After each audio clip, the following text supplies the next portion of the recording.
오늘은 거룩한 백성을 원하신 하나님이라는 제목으로 킹덤 스토리는 19과입니다. 지난주에 이어서 계속해서 레위기 말씀을 우리가 함께 묵상합니다.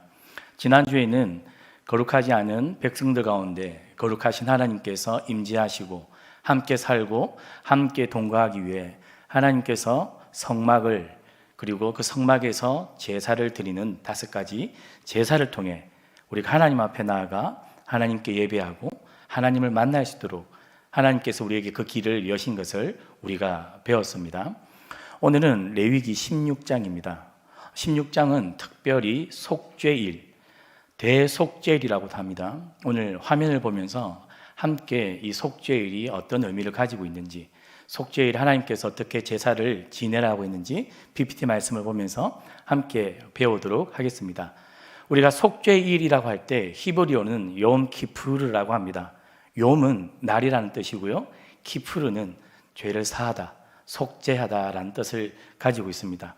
속죄일을 흔히 우리가 대속죄일이다라고 이야기합니다. 이 대속죄일, 속죄일은 여러 제사 중에서도 가장 중요한 제사 중 하나이고요, 제사에 있어서 레위기에 있어서 가장 클라이막스에 해당하는 부분이기도 합니다. 그래서 유대인들은 지금도 가장 큰 1년의 연중 행사로 이 욤키푸르 행사를 지키고 있고, 마치 우리나라에서는 설날처럼 그렇게 유대인들에게는 오늘날에도 중요한 의미를 가진 절기입니다. 이 속죄일은 유대 원력에 따르면 티시레이라고 해서 7월 10일에 해당되는 날짜입니다. 이 날짜는 언제냐고 추측할 때 출애굽기 32장부터 34장에 모세가 시내산에 올라가 하나님께 계명을 받는 동안에 밑에서 우상을 만들어서 하나님 원치 않는 제사를 지내고 있을 때 모세가 내려와 하나님께 그들을 대신하여 죄를 사하여 달라고 한 날이라고 추정합니다. 티시레이 7월 10일을 이 7월 1일부터 유대 원력에 따르면 새 첫날입니다. 7월 1일이 즉 유대인들에게는 우리나라의 1월 1일 같은 날이죠. 새해가 첫 시작되는 7월 1일부터 7월 10일까지가 바로 어떤 날이냐면 나팔절입니다. 그리고 이 나팔절의 마지막 날 7월 10일이 바로 이 속죄일, 대속죄일인 것이죠. 그래서 유대인들은 나팔절 이 10일 기간 동안에 요나서 말씀을 읽고 묵상하며 기도합니다. 요나서의 주된 내용이 무엇일까요? 회개하고 하나님께 자복하고 돌아오는 이야기죠. 나팔절 기간 동안 새해가 시작되는 첫날부터 10일까지 이 유대인들은 그렇게 새해의 첫날 첫 시작을 하나님 앞에 자신들의 죄를 고백하며 묵상하며 그렇게 나팔절을 보내다가 이 7월 10일 그렇게 속죄의 날 하나님께 제사를 지냅니다. 2022년 올해는 이 티슈레이 7월 10일이 우리나라 달력을 하면 언제냐 해보았더니 10월 4일부터 10월 5일 저녁까지입니다. 이 속죄일, 속죄하다라고 하는 이 키페르의 의미가 총 3-4가지가 있습니다. 오늘 레위기 16장에 이 속죄하다, 키페르라고 하는 동사, 이게 총 16번이 등장합니다. 한 장에 16번 등장하는 것은 중요하다는 뜻이고, 이만큼 반복되는 것은 가장 중요한 동사라는 것을 의미하는데요, 덮다, 속죄하다, 가리다, 감싸다 라는 뜻을 이 키페르라고 하는 단어가 가지고 있습니다.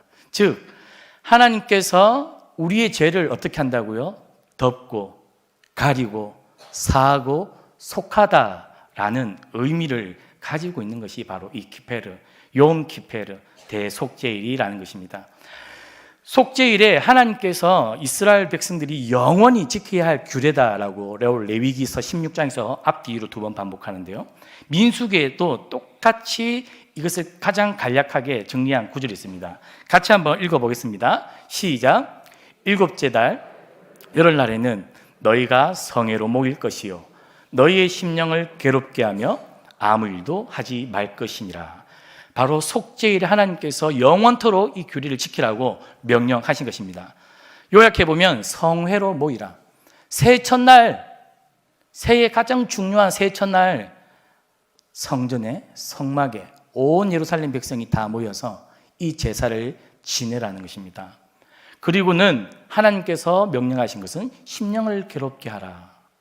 이날 이것을 유대인들은 주로 어떻게 해석했냐면 자기 스스로 할 수 있는 쾌락과 모든 것들을 다 자제했습니다. 절제했습니다. 특별히 하나님께서 심령을 괴롭게 하라고 하신 그 말씀을 지키기 위해 유대인들은 지금도 금식하고 있습니다.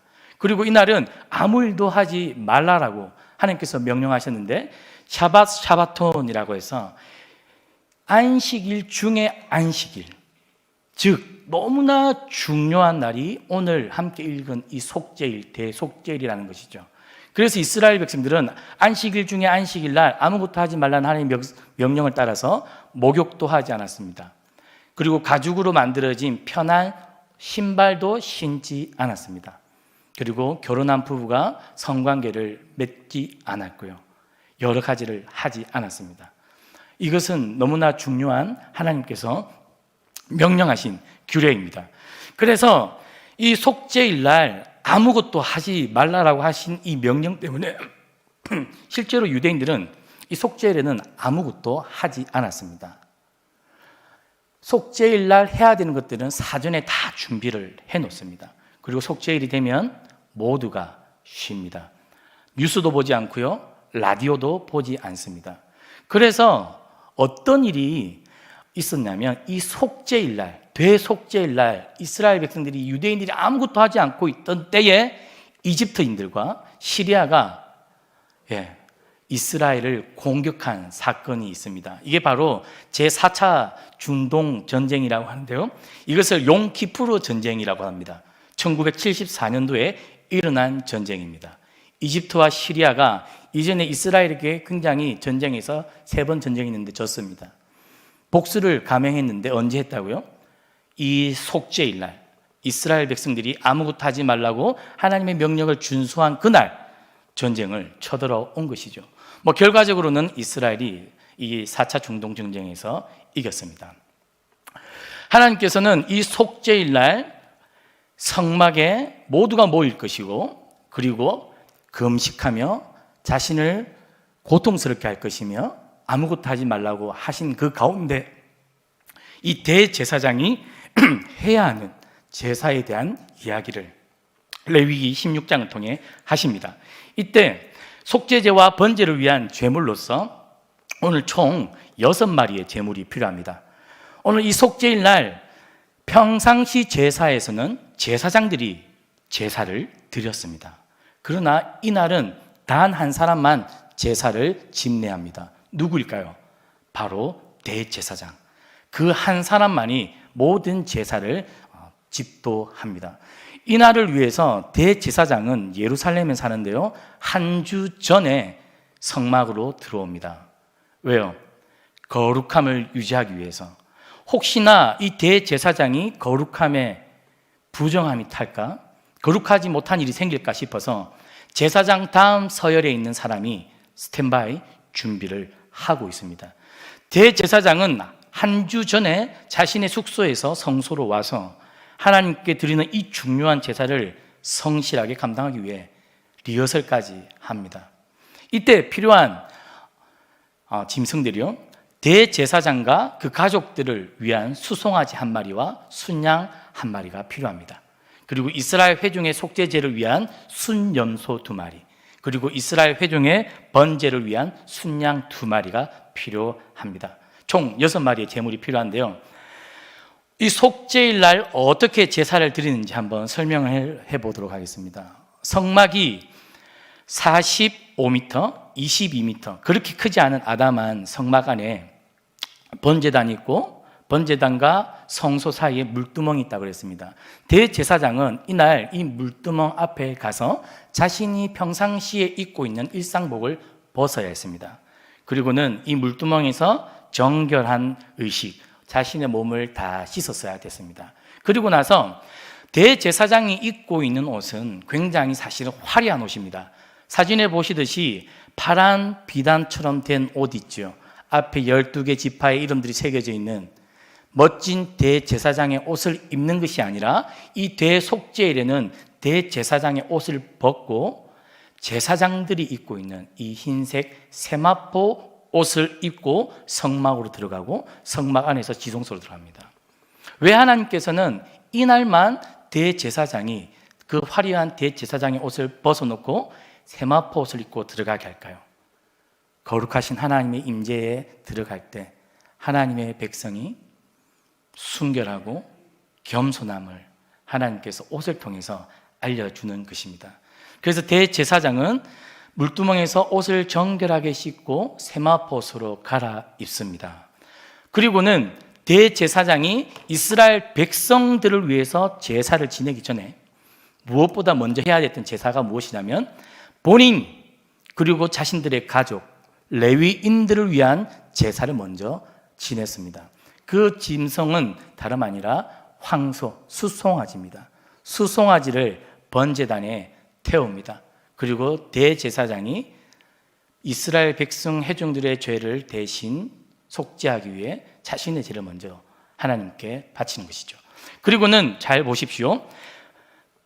성소 바깥에서 수송아지를 번제단에서 태웁니다. 그리고 그 번제단에서 무엇을 챙겨야 하냐면 숯을 챙겨서 들어가야 합니다.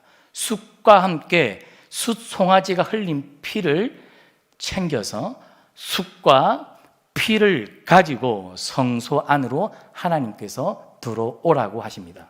그러면 이 대제사장이 1년에 단 한 차례, 단 한 번 이 지성소 안으로 들어간다고 제가 지난주에 이야기했죠. 사실 속죄일에는 대제사장이 지성소 안으로 한 번 들어갔다가 또 나왔다가 또 들어갔다가 이날에는 여러 차례를 반복하지만 하루 들어가는 그 날이 바로 이 날입니다. 그러면 대제사장이 세마포옷을 입고 번제단의 숯불을 챙겨서 수송아지 피를 가지고 지성소 안에 들어가서 하나님께서 연기, 향을 태우도록 명하셨습니다. 왜 이 지성소 안에서 번제단의 숯에 향을 태우겠을까요? 연기가 가득 이 법궤와 속죄소를 덮도록 합니다. 지성소 안에 연기가 가득해집니다. 왜 그렇게 하셨을까요? 하나님의 임재하신 법궤를 대제사장이 그냥 보게 될 때 죽을 수도 있기 때문에 가려진 연기로 인해 생명을 보존하게 하기 위한 하나님께서 명령하신 방식입니다.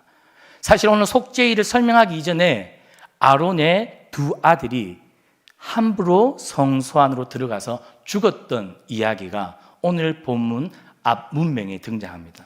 거룩하신 하나님 앞에 아무나 들어갈 수 없는 것이죠. 대제사장마저도 1년에 단 한 번 들어가는 이날 지성소 안에 연기를 가득, 그래서 감히 하나님의 임재 앞에 두려움을 가지도록 합니다. 그렇게 해서 지성소 앞으로 7번 피를 뿌립니다. 그리고 동쪽을 향하여 7번 피를 뿌립니다. 그것이 하나님께서 명령하신 방식입니다. 지금 대제사장이 수송아지 피를 속죄소에 7번 뿌리는 모습입니다. 그리고 나서 대제사장이 다시 성소 바깥으로 나오는데요. 그 다음에 해야 될 일은 대제사장과 가족들을 위한 제사를 하나님께 드렸다면 이제 드릴 제사는 이스라엘 백성들을 위한 제사를 지낼 겁니다. 한번 레위기 16장 10절을 함께 읽어보겠습니다. 아사셀을 위하여 제비 뽑은 염소는 산채로 여호와 앞에 두었다가 그것으로 속죄하고 아사셀을 위하여 강야로 보낼지니라. 오늘 이스라엘 백성의 죄를 속하기 위해서 하나님께서 죄를 사해 주시기 위해서 두 염소를 준비하라라고 이야기합니다. 그래서 성소 바깥에 두 염소가 준비되어져 있습니다. 그런데 하나님께서 이 두 염소를 제비를 뽑아서 하나는 여호와의 것으로 죽일 것, 하나는 아사셀로 내보낼 것, 두 염소를 구별하라라고 이야기합니다.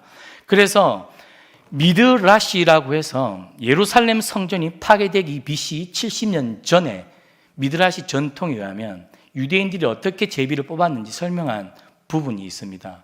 항아리에 하나님의 것, 그 다음에 아사셀의 것, 제비를 항아리 안에 넣어놓고 뽑습니다. 하나님의 것이 나오면 그것을 염소의 이마에 올려둡니다. 그래서 하나님의 것에는 빨간 밧줄로 목을 매놓습니다. 그 다음에 아사셀의 것은 뿔에다가 밧줄을 매놓습니다. 그리고 이 아사셀의 것은 어떻게 할까요? 자, 먼저 이 두 염소는 이스라엘 백성의 죄를 대신하는 건데요. 첫 번째, 하나님의 것으로 뽑힌 목에 밧줄을 맨 염소는 대제사장이 두 손으로 안수합니다. 안수할 때 반드시 우수가 좌수 상단에 위치해서, 제가 지난주에도 말씀했지만 이 염소의 머리를 안수합니다. 누릅니다. 기댑니다. 힘을 줍니다.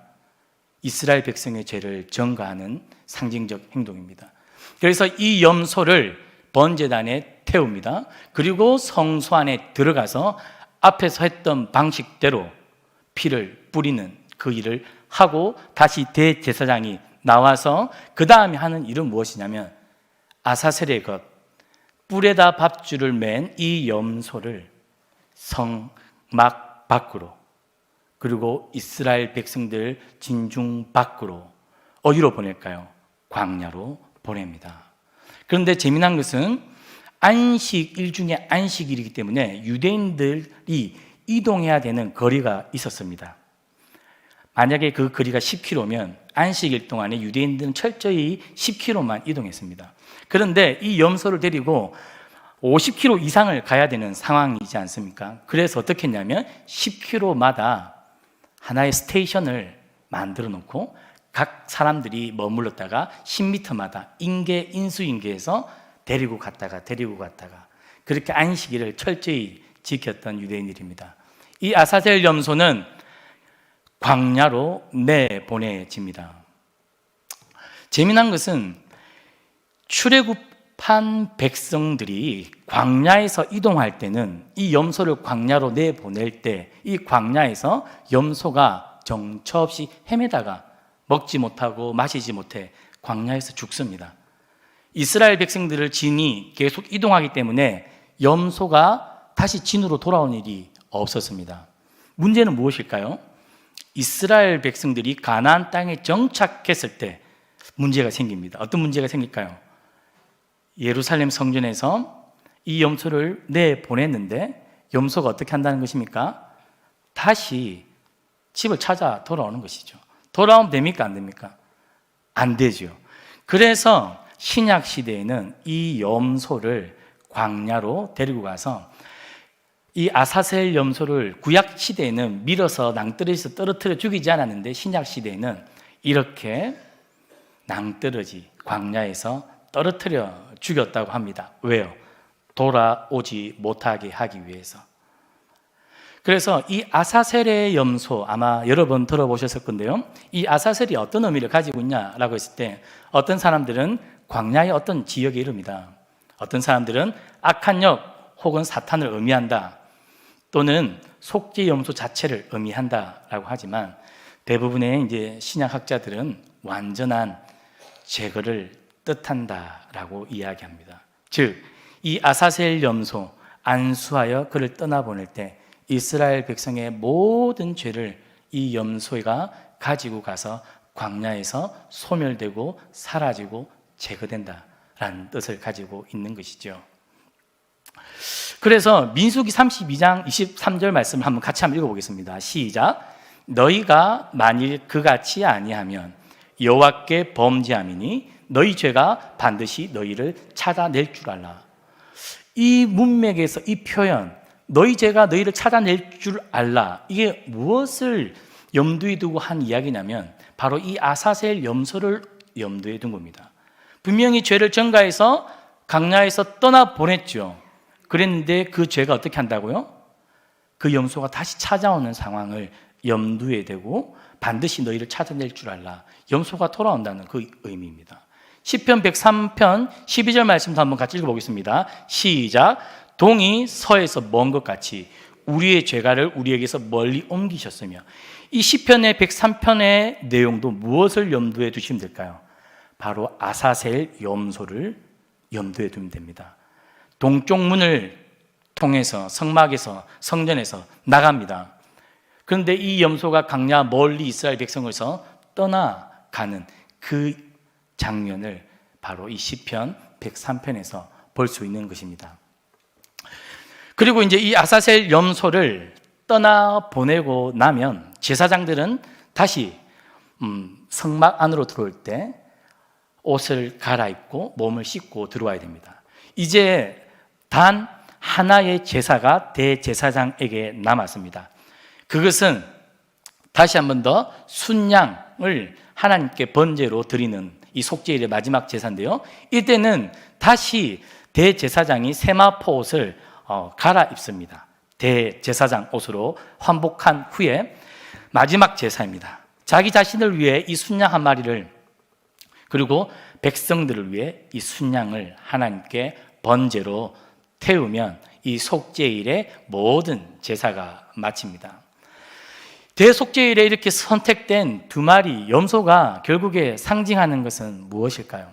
레위기서 오늘 말씀을 29절에도 그렇고 34절에도 그렇고 하나님께서 반복해서 하신 말씀은 너희는 영원히 이 규례를 지키라고 했는데, 분명히 두 번 반복해서 영원히 규례를 지키라고 했는데, 요즘 저희가 이 염소를 교회에서 각을 뜨고 수송아지를 각을 떠서 불에 태웁니까? 오늘날은 우리가 이 제사를 지내지 않죠.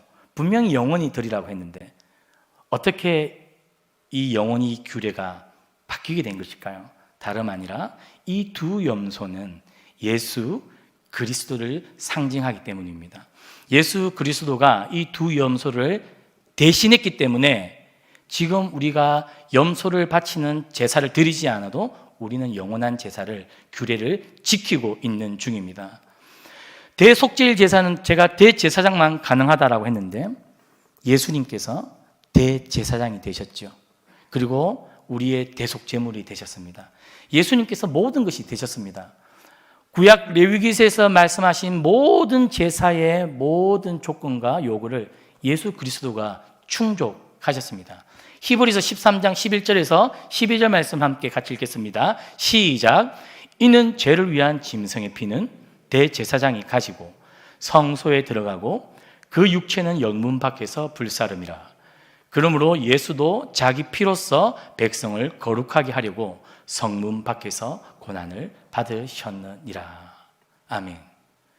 예수 그리스도께서 우리의 죄를 담당하시고 속죄하고 우리의 죄를 덮고 예수께서 우리의 대신, 염소 대신 그 고난을 받으셨다라고 되어 있습니다.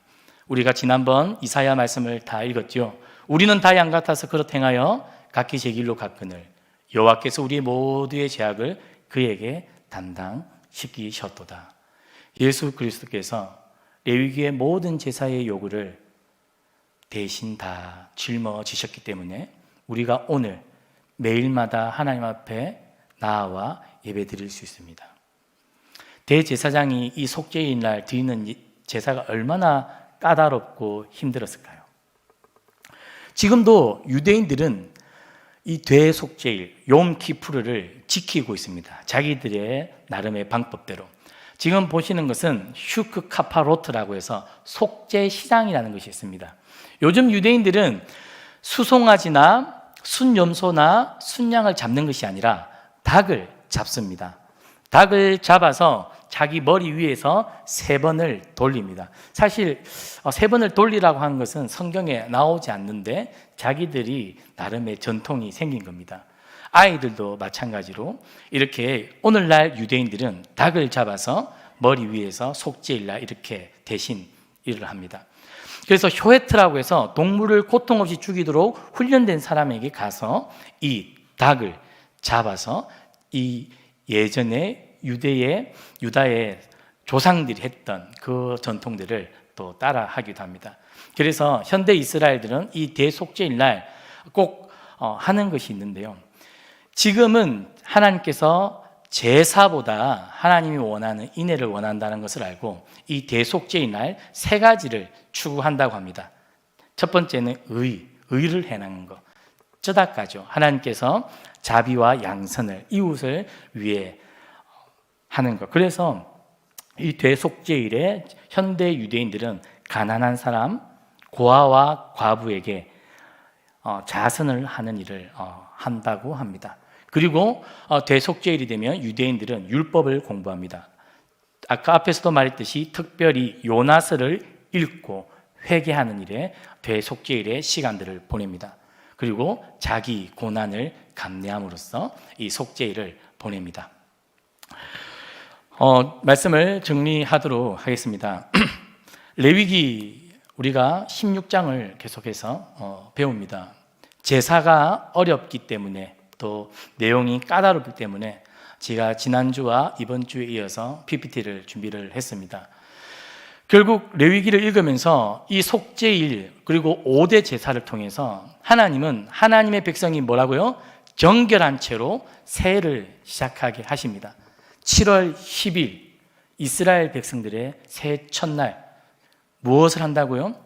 아무것도 하지 않고 자신을 괴롭히면서 자신의 죄를 묵상하고 회개하는 것. 그것이 이스라엘 백성들에게 너무나 중요한 일이다라는 거죠.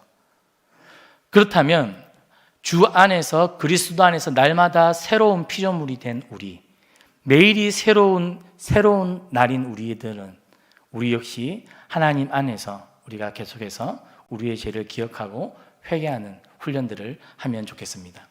그리고 하나님은 이 대속죄일을 통해서 하나님의 백성들이 새해 첫날 하나님 앞에서 다시 거룩할 수 있도록 일상생활에서 하나님과 손잡고 걸어갈 수 있도록 그렇게 하나님은 계속해서 우리의 막힌 담을 허무시고 또 허무시고 죄로 더럽혀진 옷을 빠시고 또 빨아주시는 그 일을 매년 새롭게 하셨습니다. 이를 통해 하나님이 얼마나 우리를 오래 참고 우리를 얼마나 새롭게 하시려고 기회를 주시는 오래 참으시는 하나님인지를 우리가 기억했으면 좋겠습니다.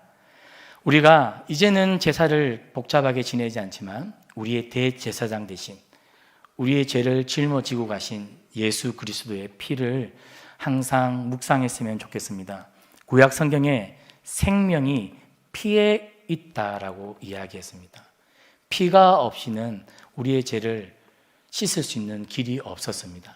그래서 하나님은 독생자 아들 예수 그리스도의 피를 우리에게 주셨고 그 피로 우리가 새롭게 되었는데 가면 갈수록 우리가 예수 그리스도의 그 보혈의 피에 대한 고백, 예수 그리스도의 피에 대한 묵상, 그 피가 얼마나 우리에게 값진 것인지 참 잊고 살 때가 많은 것 같습니다. 저도 설교를 준비하면서 참 어릴 때는 예수 그리스도의 피, 보혈의 피, 참 보혈 찬송을 참 많이 불렀던 기억이 납니다. 그러나 요즘 들어 그 보혈에 대한 묵상이 참 줄었구나. 그 피가 얼마나 소중하고 귀하고 감사한 피인지 우리가 잊고 사는구나. 저를 돌아보았습니다. 우리 성도님들도 하루하루 우리가 이렇게 감사하고 기뻐하고 즐거워할 수 있는 이유는 우리를 위해 생명의 피를 주신 예수 그리스도 때문임을 늘 기억하며 살아가기를 주님의 이름으로 축복합니다.